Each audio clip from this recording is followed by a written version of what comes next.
Appreciative inquiry is about asking new questions in order to generate new conversations and new energy in the life of organizations.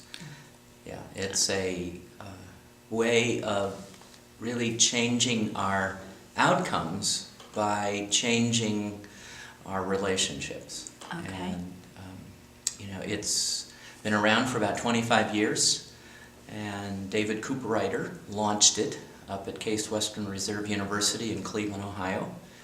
And it's been used in very large group settings, it's been used in small group contexts, and we've also brought it into our coaching model.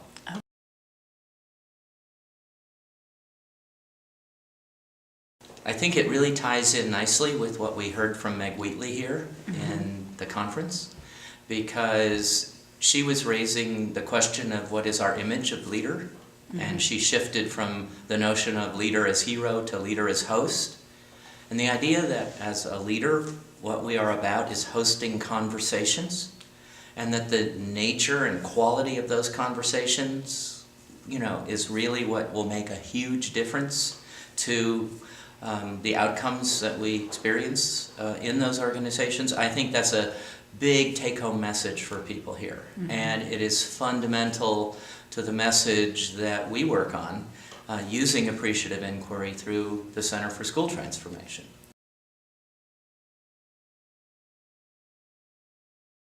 That's a lot of transformation. And there's a lot of ways to go at transformation. And one of the ways is to involve every stakeholder in this strengths-based conversation that we were talking about that appreciative inquiry is famous for. Right. So that's when AI is used as a large group process, and a leader of an agency or an organization or a school can take responsibility for hosting those kind of conversations. You have to carve out the time for that kind of reflective practice. But it's fun, it's energizing, and it really motivates and drives the work. Okay. So when that happens, it's important for the leader to understand that what we're doing is looking for what's right, not what's wrong, where we're looking for what we want, not what we don't want. It's important for the leader to understand the power of those first fateful questions, because if you start with questions like, so, what are you concerned about and what are the issues here? You're going to end up having, I'm sure, an important conversation, but it's often a downward spiral. Because you start from that level of, well, what's the issue here? And then quickly you're into kind of the root cause problem analysis, and you're doing SWOT with your strengths and your weaknesses, your opportunities and your threats. And before long, you are ensnared in this deficit-based conversation. So leaders who understand this are really able to host a different kind of conversation. Instead of SWOT, we like to talk about it as a transformational SOAP conversation, where we focus on still strengths and opportunities, but also aspirations and possibilities. SOAP, aspirations, what's your dream, what do you want? And possibilities, what's our first step, where could we go today?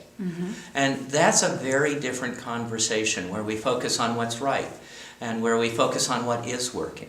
So that's where AI is used as a large group method, where you will host a series of meetings in the life of an organization over time to have conversations that start with that first fateful positive question and then hopefully spiral upward from there. Okay. It's also possible to bring that same approach into one-on-one conversations, which leaders are really charged to have. Leaders are responsible for lots of one-on-one conversations. We're responsible for supervision, for evaluation, and hopefully we're responsible for coaching. Those are not the same thing. Supervision, evaluation, and coaching are all distinct functions of leadership, and they can all be influenced by this appreciative model, this appreciative mindset. It's called appreciative inquiry because we are inquiring into the things that are working. And we are looking for nascent examples of what it is we want in the future. And we are trying to find out, where is that happening now? Maybe it's not happening enough. Maybe it's not happening in exactly the same way. But where could we find some little glimmer of that right now? So that we, like, the embers of a fire, we could kind of fan the flames and say, let's get more of that. So it's a very different approach than saying, what's wrong and how do we fix it? Because we want less of that.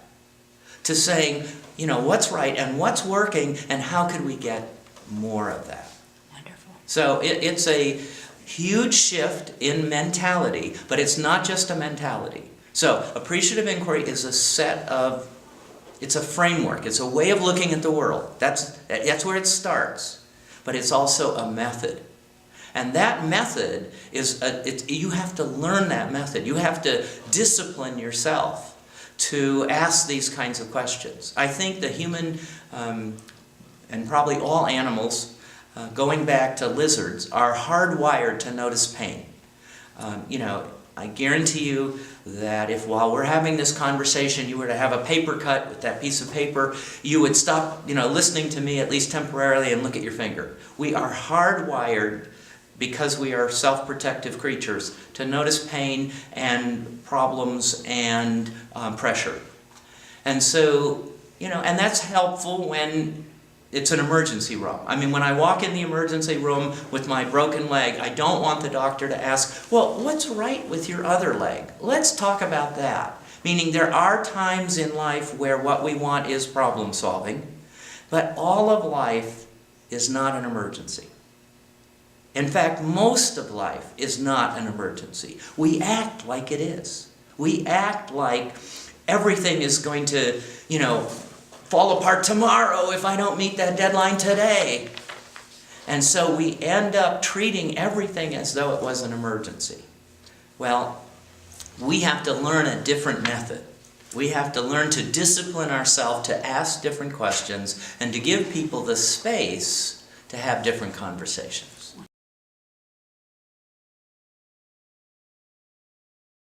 Coaching presence in some ways is related to the discipline we were just talking about.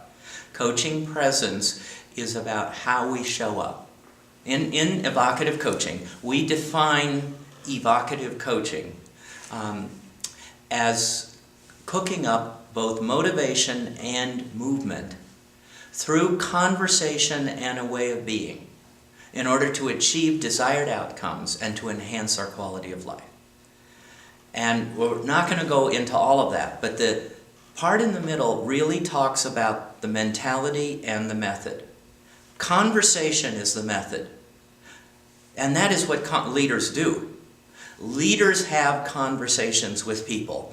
Researchers have gone around, and of course researchers always document the obvious, and they have learned that what leaders do most often is they have conversations with people. If you just follow around a school leader or a program director over the course of the day, and that's even true for teachers and childcare workers, most of what they're doing is having conversations, but that's the method, and there are techniques we can learn. The other part of our definition of coaching is the way of being.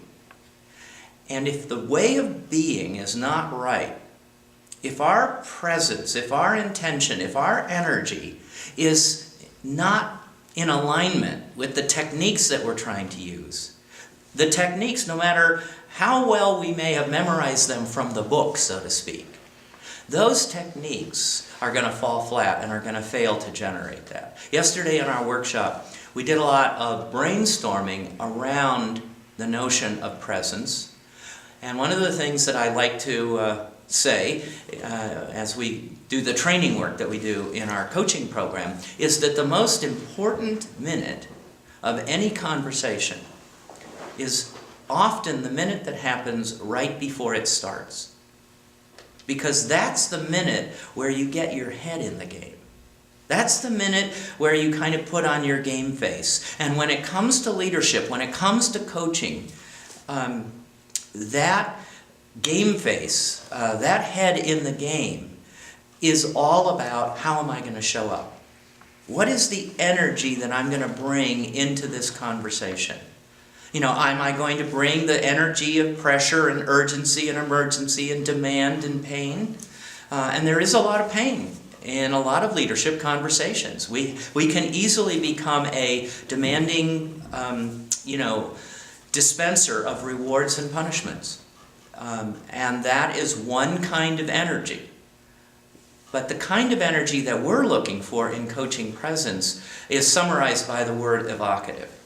A lot of people have sometimes heard that word, evocative coaching, and they've thought, what's that about? You know, that's a big word, it's an unusual word. But the root meaning of evocative, it comes from the Latin word evocare, which means to kind of call out or to find your voice, to evoke, to call forth, to draw out. And it especially means to stimulate the emotions. And when we work with other people, the notion of being aware of, sensitive to, and aligned with, and able to work with the emotions of which that person is showing up with, and our own emotions, is a fundamental part of what presence is all about. So one definition of presence is this notion that presence is about being, fully attentive and fully connected to what is happening in the present moment and to what is called for by a larger truth. That's a definition that we actually grabbed from someone here in North Carolina, another coach named Doug Silsby. So hats off to you, Doug. He's over in Asheville, is it? Asheville? Uh-huh. Yeah, I think that's the right name. Great. But anyway, so I do think we have to recognize as leaders that if we don't manage ourselves, if we don't manage our energy, if we don't manage our presence, our leadership is going to be less than inspiring. It is not going to generate the results that we want. And it's really ultimately even going to be counterproductive. We're going to go backwards instead of forwards.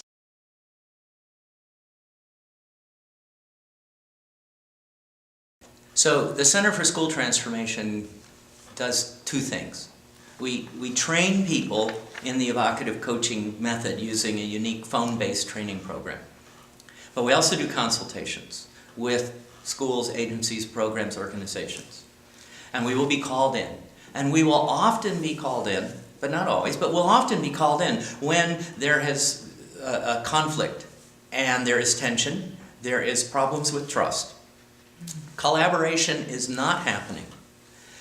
And one of the things that we found is that in the search for the causes of what's wrong, we often find culprits. We often go from what's wrong to who's to blame. And that energy, which I'm saying comes naturally from that process of looking for what's wrong and how we're going to fix it, all of which could be best of intentions. But that energy actually works against collaboration and tends to start destroying trust. And so in our consultations, as well as in our coaching model, but in our consultations, we always use the appreciative inquiry model. And what we have found is that people who have stopped collaborating, people who don't trust each other, people who have stopped talking in a constructive way, when you ask a new question and you structure the experience, can in fact reconnect and reignite their relationship on new and positive grounds. So it's not a panacea. It takes work. It ultimately is something that people have to be excited about. But they don't have to be excited about it from the beginning.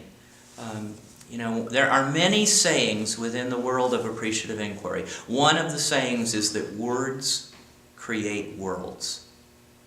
The words that we use create the worlds that we live in. And if we are living in a world, a school, an agency, a program, an organization, a community, a country, if we are living in a world where the talk is all about what's wrong and the deficit and who's to blame, then that's our world. That's the world we will find. Our world will guide itself to the direction of our focus. And if we ask the other side of the questions, the appreciative questions, then that's the world. Maybe I could conclude with a short story. Sure.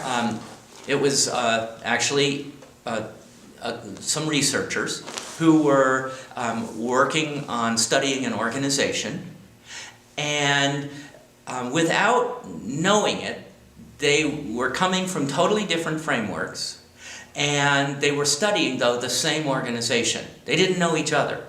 And they both ended up writing papers after their research. But one group of researchers went into this organization and went around asking people all those questions, like, so, you know, what's not working here? What are the issues? What are the problems? You know, can you tell me what's difficult and what you know, like to fix? And, you know, what they heard were these just horrible, miserable stories about how hard this place was to be with and how difficult the problems were and how many people didn't get along and how there was this backstabbing and it was just a horrible place. And they wrote up this description of this organization as an organization in real need, that we were in trouble and real need of this fixing. And the other group of people, and these were university researchers, happened to be studying the same organization from the framework of appreciative inquiry. And they went in and they asked people questions like, so what's right around here? What's working? You know, what was your best experience? And what do you value most about working here? And what helps you to be successful? And they found that people were just as engaged with those questions as the other researchers found, and they were easily able to identify moments of strength, times when there were silver linings around some of the difficult experiences, you know, people who they did enjoy working with, and they wrote up a paper on this. And they only later discovered that it was the same organization. And what ended up happening was that it was like, this is like two totally different pictures, totally different worlds. So the question is, what world do you want to live in? Do you want to live in this world, or do you want to live in this world? It's your choice. It's up to you. And it all starts with the questions you choose to ask.